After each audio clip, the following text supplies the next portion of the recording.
안녕하세요. 피규어 창고입니다. 오랜만에 제 영상을 준비를 했습니다. 여름이 이제 거의 다 끝난 것 같아요. 이제 제주도는 저녁 때 되니까 이제 바람이 좀 시원해진 것 같아요. 저도 이제 슬슬 다 행사 준비를 시작해야 되는데, 기존에 이제 소프비에 대해서 좀 이야기를 해주셨으면 좋겠다라고 댓글을 한번 주신 적이 있어가지고, 소프비가 뭔지 그거에 대해서 좀 영상을 준비를 했습니다. 피규어 수집하시는 분들 가운데 종류가 많죠. 피규어 제조사도 다양하고 뭐 작품들도 다양하다 보니까 캐릭터들도 굉장히 다양하고, 피규어 재질에 따라서 또 이제 종류가 많이 나눠져요. 흔히 이제 피규어 수집하지 않으시는 분이라고 한다면 플라스틱 제품을 많이 생각하시잖아요. 생각보다 종류가 되게 다양해요. 옛날에는 뭐 고무로 된 것도 있고, 물론 이제 제일 많은 게 플라스틱이죠. 플라스틱도 있고 폴리스톤 재질이라는 것도 있고 뭐 레진도 있고.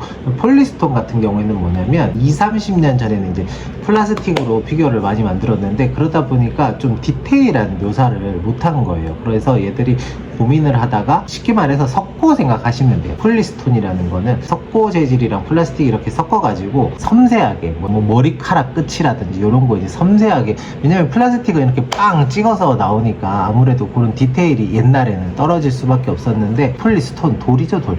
석고 같은 재질을 이용해가지고 좀 이제 섬세한 묘사를 할 수 있게 이렇게 이제 피규어를 만들었었는데, 이게 이 석고를 섞으니까 이 경도가 떨어지는 거예요. 쉽게 말해서 파손이 너무 잘 되는 거예요. 그래가지고 이 폴리스톤은 피규어 퀄리티가 올라갔으니까 좀 이렇게 많이 나오기 시작하다가 파손이 너무 많아가지고 지금은 거의 폴리스톤 재질로 나오지를 않아요. 그 폴리스톤 재질로 피규어 만들던 기술을 그대로 이제 PVC 제품에 그대로 적용을 하면서 요즘 플라스틱 피규어들도 굉장히 디테일하게 나오죠. 그러다가 최근 한 10년 정도 사이에 많이 나오기 시작한 게 이제 레진 제품이죠. 이제 레진 제품들이 아마 초창기에는 제일 대표적인 게 츠메아트죠. 츠메아트에서 뭐 원피스라든지 뭐 나루토라든지 이런 제품들을 이제 레진 재질로 만들어내기 시작하면서 완전 고퀄리티죠. 대신에 가격도 굉장히 높고, 그런 제품들이 한 10년 전 그 정도쯤부터 나오기 시작했던 것 같아요. 그러면서 지금 같은 경우에는 중국 쪽에서 굉장히 많이 나오죠. 한창 이제 막 비라이센스 품들 막 엄청나게 나왔었는데, 요즘은 라이센스 받아가지고 다들 많이 만들죠. 이렇게 피규어가 만들어진 재질들이 굉장히 다양한데, 그 중에서 요즘은 잘 안 나오죠. 대신에 이제 옛날에 한 20년, 30년 전에 많이 출시됐던 그 피규어 재질 중에 하나가 바로 소프비예요. 소프비라는 건 뭐냐면 소프트 비닐의 줄임말이죠. PVC 플라스틱이긴 한데 약간 비닐처럼 말랑말랑한 재질이에요. 그래서 주로 많이 만들었던 것들이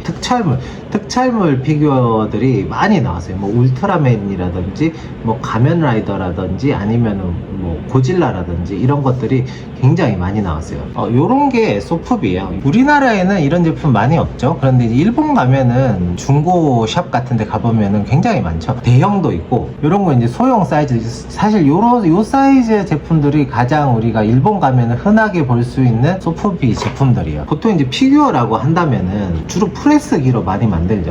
프레스기 플라스틱 넣고 이렇게 빵 찍어가지고 뭐 만든다든지, 아니면은 뭐 앞뒤 만들어가지고 이렇게 탁 붙인다든지 여러 가지 방식이 있는데, 요런 거 같은 경우에는 보통 이제 앞뒤로 이렇게 만들어가지고 프레스기로 찍은 거 같은 경우에도 위로 이렇게 앞뒤로 팡 찍었으니까 접합선이 이렇게 있을 거잖아요. 그런데 이런 소프비 같은 경우에는 보시면은 접합선이 없습니다. 그럼 이거 어떻게 만들었느냐? 풍선 분다고 생각하시면 돼요. 이렇게 틀이 있고, 틀 안에 이렇게 푹 불면 틀에 딱 맞춰서 모양이 맞춰질 거잖아요. 그러고는 틀을 딱 떼는 거죠. 그럼 어떻게 되겠어요? 안이 텅텅 비었겠죠. 풍선처럼 텅텅 비었겠죠. 그래서 소프비 제품들의 특징은 굉장히 가벼워요. 이게 플라스틱 제품은 쉽게 말해서 플라스틱 덩어리잖아요. 안이 플라스틱으로 가득 차 있잖아요. 근데 이 소프비 제품들은 안이 비어 있어요. 왜냐?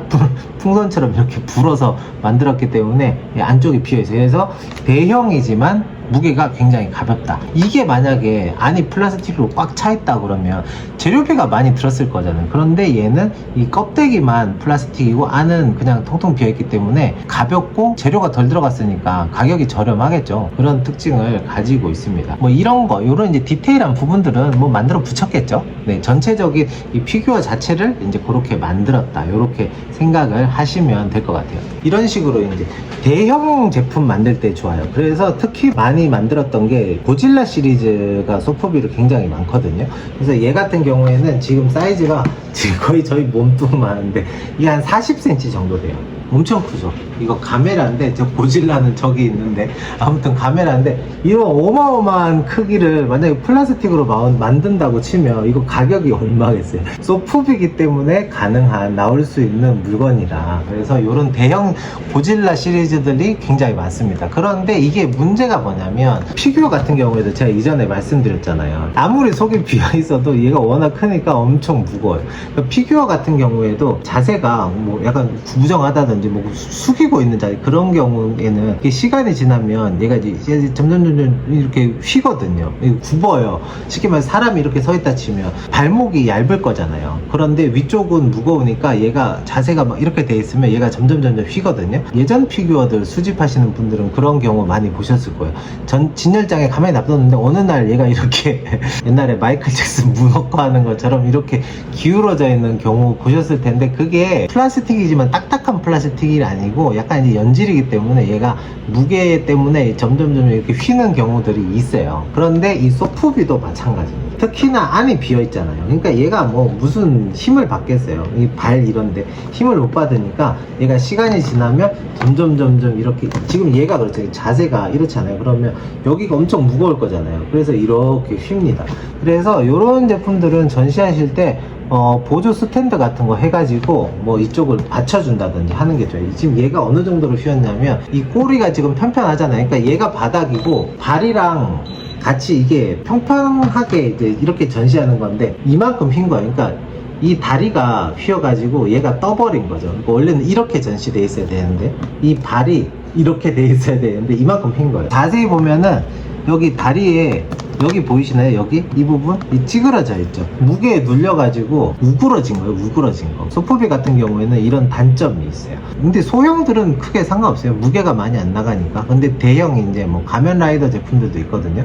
울트라맨 그런 거 전시하실 때는 꼭 이제 보조 스탠드 같은 거 채워가지고 좀 힘을 받게 이렇게 전시를 해주시는 게 좋습니다. 소프비가 제가 이제 아까 주로 이제 특촬물들 많이 나온다고 말씀을 드리긴 했는데, 그 이유가 아마도 이제 옛날이니까 저렴한 가격에 피규어를 만들려고 하다 보니까 소프비 재질을 사용을 하게 됐고, 당시에 한창 유행했던 게 특촬물들이니까 주로 이제 그런 제품들을 많이 만들지 않았을까. 특촬물만 있는 건 아니고, 특히 이제 로봇, 슈퍼로봇들이 많이 나요. 요거 이제 철인 28호잖아요. 요것도 소프비예요. 철인 28호. 요거도 지금 사이즈가 40cm 정도 되거든요. 그러니까 말씀드렸듯이 이제 대형 제품들을 만들고 싶은데 비용이 많이 들다 보니까 이제 소프비 요런 재질을 사용을 했던 것 같아요. 그래서 슈퍼로봇 같은 경우에는 뭐 브랜드가 이제 마미트였나요? 마미트? 거기서 이제 뭐 그랜다이저라든지, 제일 많이 마징가 모으시는 분들은 아마 집에 소프비 하나씩 있으실 것 같긴 한데, 뭐 단가도도 있고 뭐 그랜다이저, 게타,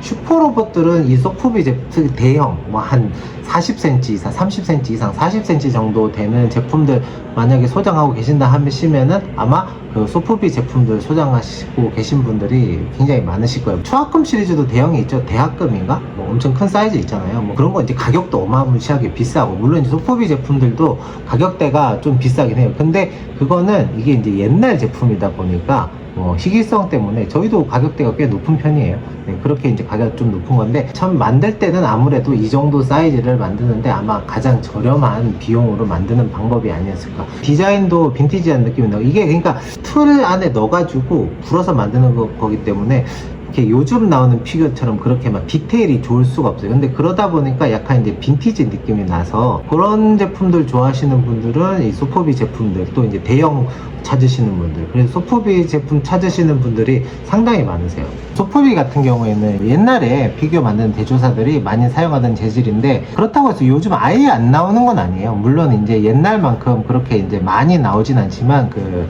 소프비 피규어를 만드던 이제 제조사가 있는데, 그 중에 그 브랜드들 중에 제일 이제 많이들 알고 계시는 게 엑스플러스 아시죠? 엑스플러스, 이제 특히 고질라 피규어 많이 그 출시하는 회사인데, 거기서 나오는 시리즈 중에 기간틱 시리즈가 있어요. 기간틱은 뭐냐면 주로 이제 드래곤볼 시리즈, 드래곤볼 피규어 수집하시는 분들 아마 많이들 아실 거예요. 아까 말씀드렸듯이 항상 그 소프비는 그 대형이랑 연결돼 있다고 생각하시면 돼요. 그래서 드래곤볼도 보통 그 일반적으로 드래곤볼 피규어 하시면은 한 20cm 정도, 경품 사이즈 사이즈니까 뭐 스케일이 없죠. 8분의 1 스케일도 안 되니까 뭐 한 10분의 1 스케일 뭐 그 정도 될 것 같은데 한 뭐 20cm 정도 사이즈잖아요. 그런데 이제 좀 대형으로 수집하고 싶어 하시는 분들이 많이 이 기간틱 시리즈를 찾으세요. 그래서 이 기간틱 시리즈 같은 경우에는 사이즈가 한 30cm 넘을 것 같은데 한 35cm, 40cm 정도 될 것 같아요. 드래곤볼만 있는 건 아닌데 특히 국내에서는 많이 알려진 게 드래곤볼 시리즈에서 기간틱 같은 경우에는 옛날에 나왔던 소포비 제품들의 어떤 단점을 보완했다? 네, 그 단점이라는 게 강도의 문제는 해결이 안 된 것 같아요. 제 생각에는. 왜냐면 얘들도 이렇게 크니까 이쪽이 무거울 거잖아요. 휘더라고요. 그러니까 이제 발목 같은 데가 좀 약해요. 네, 그런 게 있긴 한데 디테일이 좀 떨어질 수밖에 없거든요. 그 부분을 많이 보완을 했어요. 그래서 보시면 그 기간틱 그 모으시는 분들은 고개 끄덕이실 수도 있는데 퀄리티가 일반 피규어들이랑 큰 차이가 없어요. 퀄리티가 굉장히 좋습니다. 도색 있잖아요. 보시면은 얼굴이라든지 뭐 명암이라든지 이런 부분 도색 같은 거를 굉장히 디테일하게 잘 했어요. 그래서 그냥 보면은 일반 피규어, 대형 피규어 있잖아요. 고가의 스케일, 대형 스케일 제품이랑 퀄리티가 큰 차이가 없어요. 그런데 자세히 아주 디테일하게 보다 보면은 아무래도 조형적인 부분에서 좀 이제 디테일이 떨어질 수밖에 없는데 이거는 그 옛날에 나왔던 소포비랑은 좀 차이가 있어요. 뭐냐면은 지금 같은 경우에도 이 바디 같은 거는 소포비 만들던 뭐 비슷한 방식으로 만들었겠지만 이런 부분 뭐 옷이라든지 이런 거는 다시 후작업을 해가지고 위에 씌워주는 그런 형식으로 만들어져 있기 때문에 옛날에 출시됐던 소포비 제품들보다는 훨씬 퀄리티가 뛰어난 피규어들로 출시가 되어 있다. 근데 문제는 이 기간틱 제품들이 가격대가 굉장히 높습니다. 보통 뭐 한 20만원대 뭐 비싼 것들은 30만원 막 이렇게까지 하거든요. 그래서 많은 분들이 이제 대형 사이즈 전시하려고 이 기간틱들을 모으셨다가 내가 이 돈을 주고 이거를 사느니 네, 요즘은 뭐 대형 스케일 피규어들도 요 근래는 좀 가격이 많이 오르긴 했는데 뭐 보통 한 20만원대 뭐 30만원 안쪽으로 이 정도 하면은 구매가 가능하기 때문에 이제 소포비의 이런 단점들 때문에 이제 다시 판매하시고 네 이제 다시 스케일로 넘어오시는 경우들이 많기는 하세요. 오늘은 그 소포비에 대해서 한번 알아봤는데 소포비라는 거는 플라스틱이지만 약간 비닐 재질의 플라스틱을 가지고 풍선 불듯이 빵 하고 불어가지고 폭이 비어있는 형태로 만든 형태고 주로 많이 출시됐던 게 한 30년 전, 뭐 40년 전쯤 해가지고 특촬물들 위주로 반다이에서 많이 만들었죠. 반다이에서 방식 자체가 안이 비어있기 때문에 재료비도 덜 들어가고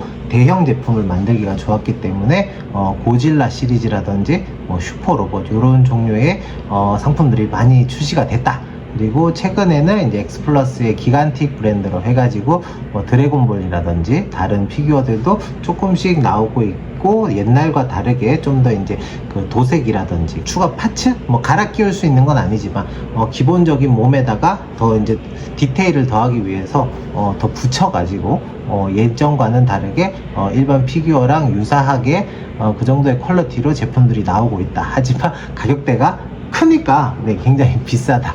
네, 요 정도로 오늘 내용 요약해 볼 수 있을 것 같고요. 그래서 혹시나 뭐 이제 궁금하신 부분, 뭐 예를 들어 뭐 제조사라든지 아니면은 뭐 피규어라든지 뭐 애니메이션이라든지 뭐 궁금하신 거 있으시면 댓글로 남겨주시면은 뭐 제가 아는 거는 아는 대로 말씀드리고 모르는 거는 저도 이렇게 찾아보고 네, 영상을 준비해가지고 다 같이 재미있는 네, 정보를 많이 습득할 수 있는 시간을 네, 가져봤으면 좋을 것 같아요. 네, 그럼 오늘 영상은 여기서 마치고요. 다음 시간에는 피규어 한번 팔아볼까요? 네, 네, 그럼 다음 시간에 다른 영상으로 찾아뵙도록 하겠습니다. 감사합니다.